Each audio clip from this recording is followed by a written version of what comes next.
다음은 2.4절에 대한 수업을 진행하겠습니다.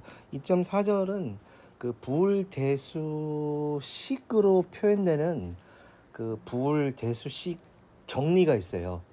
근데 그 기본 정리를 쓰면 그 길게 표현된 부울대수식도 간략화를 시킬 수가 있어요. 간략화의 의미는 뭐냐면 긴 부울대수식이라는 게 그걸 회로로 구현해 보면 사용되는 엔드 연산, 오화 연산, 낫 연산자가 많이 쓰이는 거거든요. 근데 만약에 우리가 회로로 구현하기 전에 주어진 부울대수식을 간략화 정리, 여기 베이직 시어럼을 통해서 간략화를 시킬 수 있으면 회로도가 좀 심플해지는 그런 이점이 있거든요.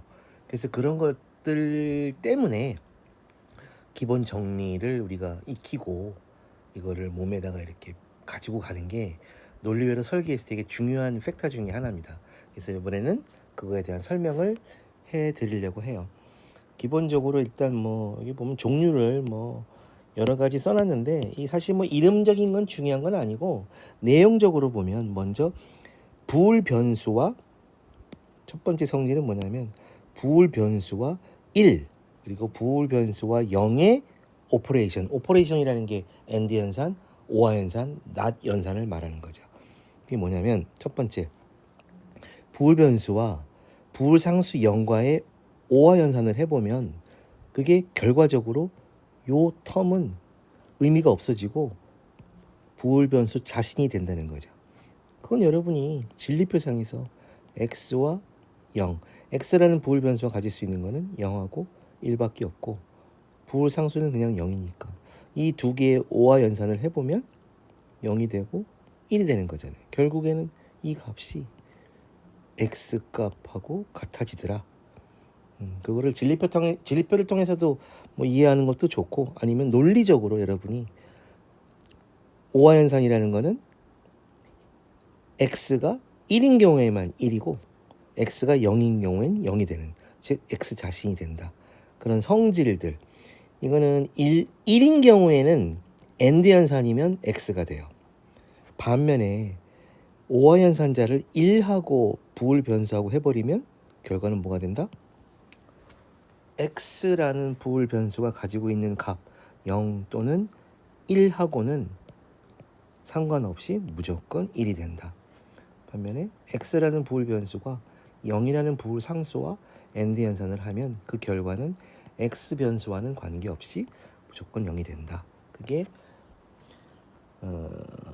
부울 대수식에 관한 기본 정리식 중에 가장 기초적으로 나온 내용이고, 두 번째가 이게 그 멱등이라는 건데요. 이 내용이에요. 부울 변수와 그 자신의 오화 연산은 하나만 하다. 즉 예를 들어서 오화 연산자인데 하나 입력이 x고 하나 입력이 x예요. 그럼 출력은 뭐가 되나? x가 0이면 0이고 1이면 1이 되는 거거든요. x랑 같아진다 라고 하면 요 부울 대수식에 의한 정리를 쓰면 오화 연산자는 쓸 필요 없이 그냥 x를 가져다 써도 된다라는 아주 중요한 성질이죠. 엔드 연산자인 경우도 마찬가지고. 두 번째, 요거는 보통 우리가 그 대합이라는 성질인데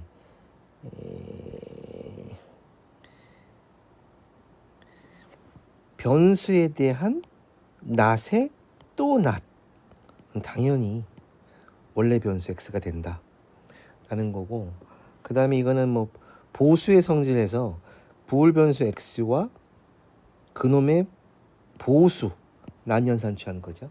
그걸 가지고 오화 연산을 하면 어떻게 될까요? 뭐 결과가 나와 있긴 하지만 x라는 변수 값과는 상관없이 무조건 1이 된다. 얘는 x가 0이면 1이고 1이면 0이니까 엔드 연산을 해보면 무조건 0이다 라는 성질들이 있다 라는 거를 여러분이 기억하고 있어야 돼요.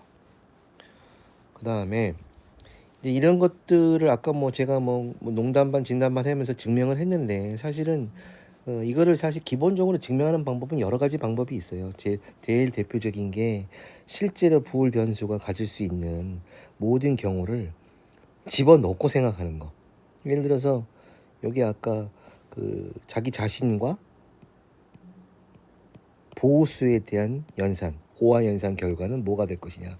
여기다가 여러분이 x 대신에 값을 실제로 집어넣고 이 양쪽의 식을 계산해 보면 항상 1이더라 라는 거를 증명할 수 있다라는 거고, 사실은 이건 뭐 증명보다는 여러분이 이거를 좀 잘 사용할 수 있는 부울 대수식을 간략화하는데 잘 사용할 수 있으면 뭐 되는 거예요.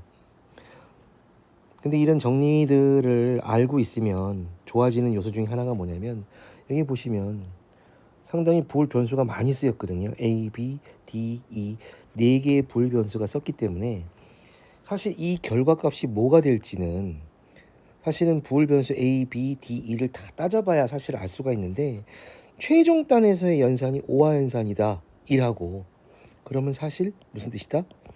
이 변수들하고 상관없이 출력은 무조건 1이 된다를 알고 있으면 주어진 부울 대수식, 처음에 주어진 이 부울 대수식을 아주 쉽게 심플하게 간략화할 수 있다는 게 핵심인 거예요. 예를 들어서 이런 것들도 결국에 이런 대수식과 이런 대수식의 엔드 연산인데 알고 보니까 대수식의 모양이 똑같은 거예요. 근데 여기 낫이 쳐져 있다.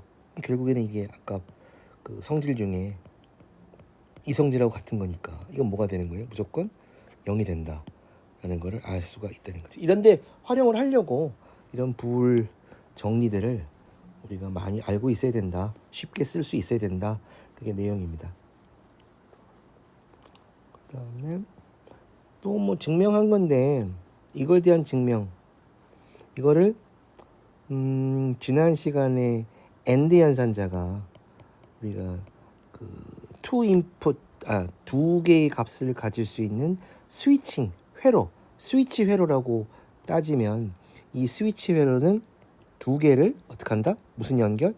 직렬 연결을 한 게 엔드 연산자와 같았었잖아요. 그래서 우리가 x 엔드 x를 회로로 그리는 거예요. 그리고 나서 여러분이 스위치를 열었다 닫았다를 해보면 이게 열려 있으면 이게 같이 열리는 거고, 닫혀 있으면 같이 닫히는 거니까 결국에는 스위치 하나랑 같다. 즉 이거에 대한 증명, 아까 했던 요 성질에 대한 증명을 스위치로 증명하는 걸 보여주고 있어요. 오화 연산에 대한 증명은, 오화 연산 같은 경우에는 스위치 두 개를 어떻게 한다? 이렇게 병렬 연결한다라는 걸 지난 시간에 얘기했었으니까, 이것도 보면 스위치가 열리면 열리고 닫히면 닫히는 거니까 스위치 하나로 구현한 거랑 같더라. 이제 그 내용을 얘기하는 거고, 또 1과 0의 연산, 즉 x와 0의 오화 연산, 이것도 역시 스위치로 그리면 병렬 회로를 그려야겠죠. 스위치 두 개를 이런 식으로 그리고 하나는 0이니까 무조건 열려 있는 거예요. 여기 열려 있는 거는 스위치가 닫으면 위로 가는 거고 열리면 끊어지는 거고, 결국에는 스위치 하나와 같더라.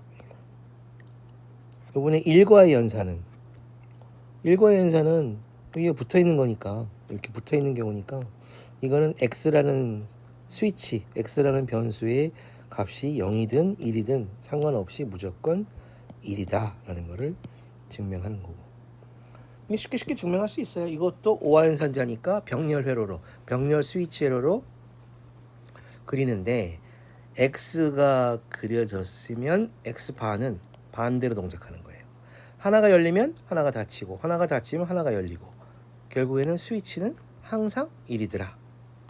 자, 엔드 연산은 어떻게 되나요? 스위치 두 개를 직렬로 그리는데, 하나가 열리면 하나가 닫히는 거고, 열리면 닫히고, 닫히면 열리고, 반대로 동작하니까 스위치는 결국에는 열려 있는 거나 마찬가지다 라는 거로 증명할 수 있다는 거죠. 그 다음에 2.5절 계속 할게요. 2.5절은 보통 우리가 교환법칙, 그 다음에 결합법칙, 그 다음에 분배법칙, 그렇게 얘기하는 거, 성질, 그 다음에 드모르강 법칙이라는 새로운 법칙에 대한 설명을 할 건데, 이게 선형대수학에서 쓰는 뭐 그 교환법칙이나 뭐 결합법칙이나 분배법칙이랑 되게 유사해요. 생긴 식 자체가. 근데 특징점이 하나가 보통 우리가 덧셈에 대한 배분법칙, 분배법칙은 대수학에서는 성립하지 않는데 그 부울대수학, 논리회로에서 얘기하는 부울대수학에서는 그 오화연산자에 대한 분배법칙이 성립을 해요. 그거를 보여드리려고 해요. 첫 번째 이 표는 x하고 y라는 두 개의 입력 변수에 대해서 x하고 y를 이런 폼으로 AND 연산한 결과와 두 개를 바꿔서 y와 x를 바꿔서 교환법칙이죠. 한 AND 연산한 이 결과가 과연 같느냐 그걸 보여주기 위한 증명을 진리표로 하는 거예요. 그래서 이쪽에다가 선을 긋고 입력 부울 변수 x와 y 그 다음에 출력 xy, yx를 써놓고 미안합니다. xy가 가질 수 있는 모든 입력 조합에 대해서 이 값을 계산해 보니 입력에 대한 결과값들이 어떻다? 같다. 그래서 교환 법칙이 성립한다.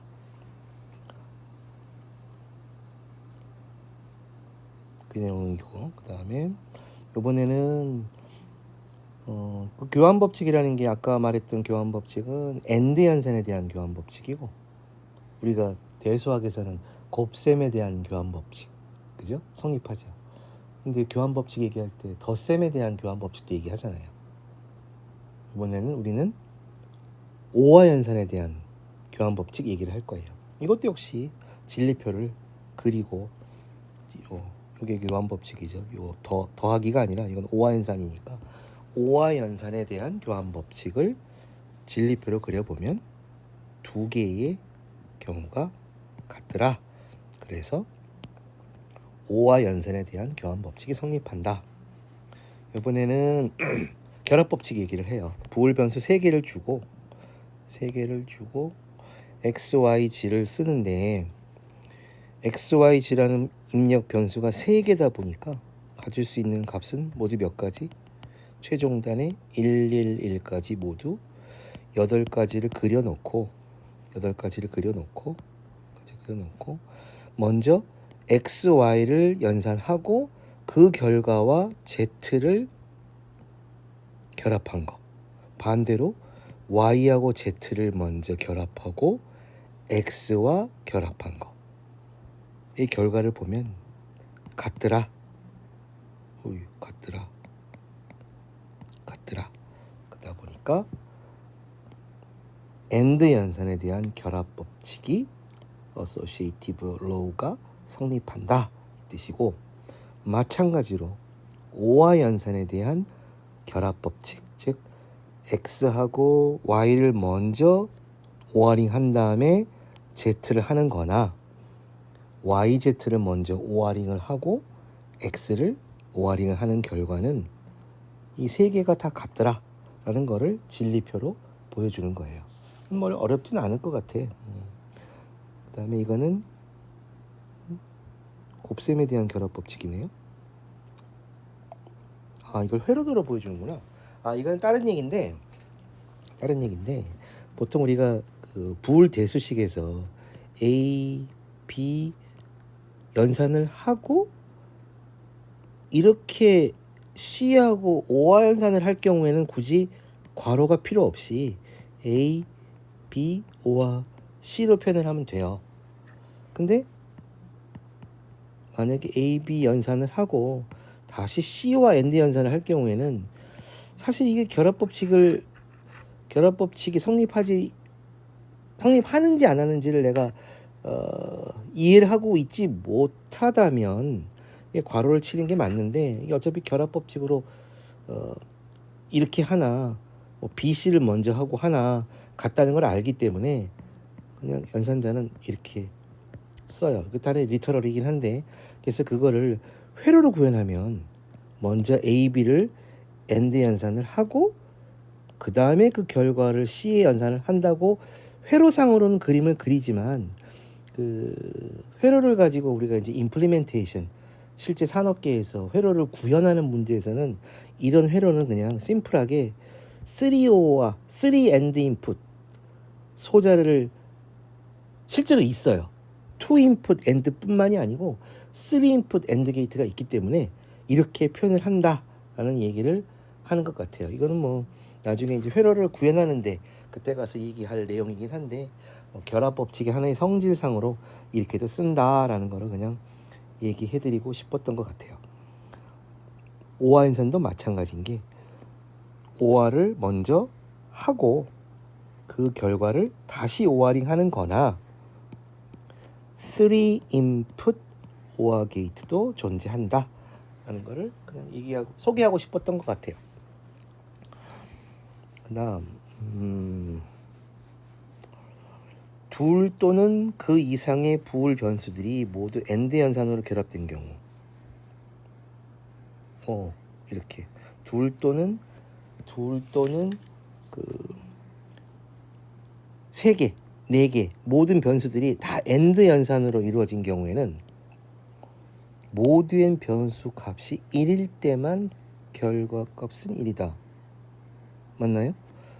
만약 이러한 변수들 중에서 어떤 것이 하나만이라도 0을 가지고 있다면 부울 대수식 결과는 0이다. 그런가요? x하고 y하고 z가 1일 때만 1이 된다. 그 다음에 둘 또는 그 이상의 부울 변수들이 여기 지금 요 내용하고 요 내용은 별개예요. 요거는 엔드 연산에 대한 얘기고 이거는 오화 연산에 대한 이해를 돕기 위해서 두 개의 또는 오화 연산과 엔드 연산은 기본적으로 2 인풋 연산자예요. 입력이 2개가 기본적으로 있어야 되는 거예요.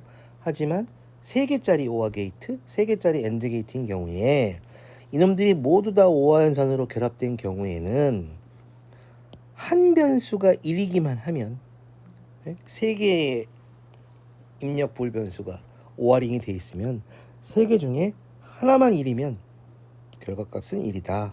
그리고 모든 변수들이 0일 때만 오화 연산의 결과는 0이다. 엔드 연산과 오화 연산의 성질하고 같은 얘기예요. 그걸 좀 알고 있으면 좋겠다 하는 얘기고, 그죠?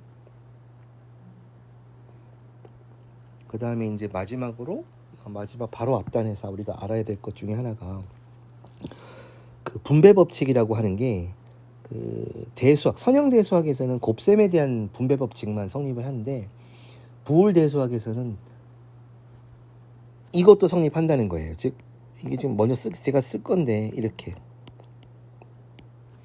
A5와 BC 그럼 이게 이렇게 분배되는 것처럼 즉 A5와 B, A와 C 이게 성립한다는 거예요. 그게 두 번째 분배 법칙 성질이에요. 자, 첫 번째 분배 법칙 성질은 이거는 엔드 연산에 대한 분배 법칙이죠. 이거는 선형 대수학에서도 똑같이 성립하는 성질이에요. 그러다 보니까 여러분이 이걸 쓸 때는 그렇게 어색하지가 않아. 단지 차이점은 x, y, g가 모두 다 부울 변수다라는 것만 차이가 있고 이 더하기가 실제 더하기가 아니고 뭐다? 오화 연산이고 이게 곱하기가 아니고 뭐다? 엔드 연산이다. 그냥 그거의 차이인 거고. 이거에 대한 증명은 여러분이 진리표를 가지고 할 수도 있고 뭐 엄밀히 말하면 스위치 가지고도 할 수 있고 이제 오늘 배우고 싶었던 내용 중에 하나가 이 두 번째 분배 법칙인데 두 번째 법칙은 이렇게 써요. 오화 연산에 대한 분배 법칙을 오화의 엔드로. 요게 좀 익숙치가 않아요. 왜냐하면 대수학에서 쓰는 성질이 아니기 때문에.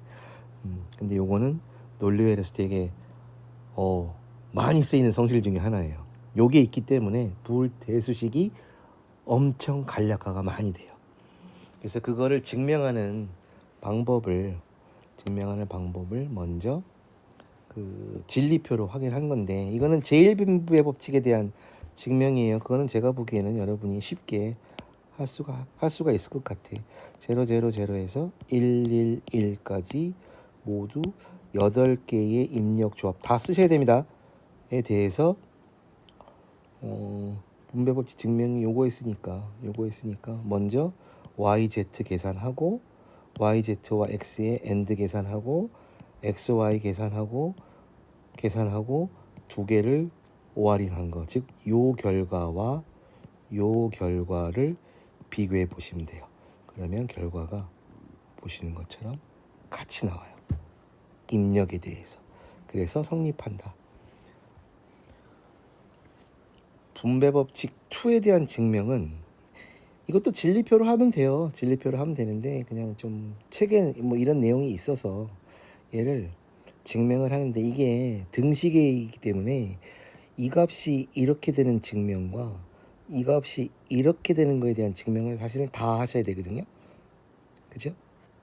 그래서 지금 책에서 나온 내용은 지금 이쪽에서 일로 가는 증명은 아직 여러분 단계에서는 좀 어렵다고 보고 먼저 이쪽에서 이렇게 가는 증명에 대한 거를 기술하는 것 같아요. 왜냐하면 이 아까 배웠던 2.4절에 배웠던 정리를 쓸 수가 있기 때문에 그래서 그거를 증명하는 거를 보여주는 거예요. 수식적으로.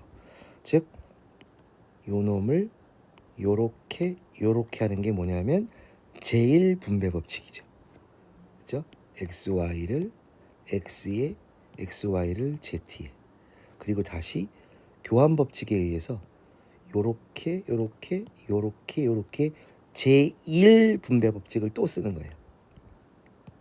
맞나요? XX, YX, XZ, YZ. 그리고 아까 요거는 뭐가 돼? X가 되죠. 요거는 YX, XZ, YZ. 근데 여기서 X라는 변수들이 3개가 공통으로 있으니까 묶어내요. 결합법칙이랑 마찬가지니까. 근데 X랑 묶여있는 놈이 여기 1이죠. 그래야 X and 1이 돼야 X니까. 그래서 1을 써줘요. 와 여기서는 Y가 남고 여기서는 Z가 남고 나머지 YZ를 쓰고 그죠? 이걸 마지막 쓰고 근데 이게 뭐가 돼? 1과의 5와 연산이니까 뭐가 된다? 1이 된다. 저 X와 1의 AND니까 X가 된다. 그래서 요 식이 나오는 거예요. 재밌죠? 여러분이 아는 그 2.4전의 정리를 익숙해지면 이렇게 식을 간략화할 수도 있고 증명할 수도 있고 그게 이 장의 가장 큰 중요한 내용이 이 부분입니다. 이게 좀 많이 익숙해지셔야 되는 게 그 다음에 드모르강 법칙은 여기 안 나와 있네. 드모르강 법칙은 요 다음에 다시 간단하게 설명을 할게요.